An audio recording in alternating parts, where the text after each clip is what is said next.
அஸ்ஸலாமு அலைக்கும். இன்றைக்கி மொஹப்பத் கா சர்பத் எப்படி போடுறதுன்னு பார்ப்போம்.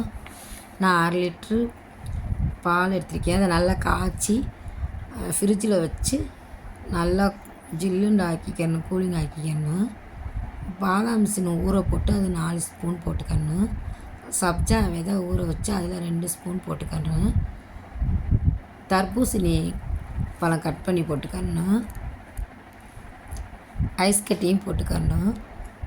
ரூஅப்சா ரோஸ் சர்பத் இருந்தால் ஊற்றிக்கலாம். அது இல்லாதனால நான் நன்னாரி சர்பத் ரோஸ் சர்பத் இருந்துச்சு, அதை ஊற்றிக்கிட்டேன். அல்ஹம்துலில்லாஹ், மொஹப்பத் கா சர்பத் ரெடி ஆயிடுச்சு. நோம்பு திறந்துட்டு குடிச்சு பார்த்தா ரொம்பவே நல்லா இருந்துச்சு. அல்ஹம்துலில்லாஹ். இன்றைக்கி நோம்பு திறக்கிறதுக்கு தர்பூசணி, சப்போட்டா, பப்பாளி, பச்சி,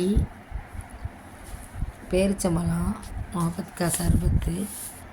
அல்ஹம்துலில்லாஹ், இவ்வளோதான் எங்கள் வீட்டில். உங்களுக்கு பிடிச்சிருந்தா லைக் பண்ணி, ஷேர் பண்ணி, சப்ஸ்கிரைப் பண்ணி சப்போர்ட் பண்ணுங்கள்.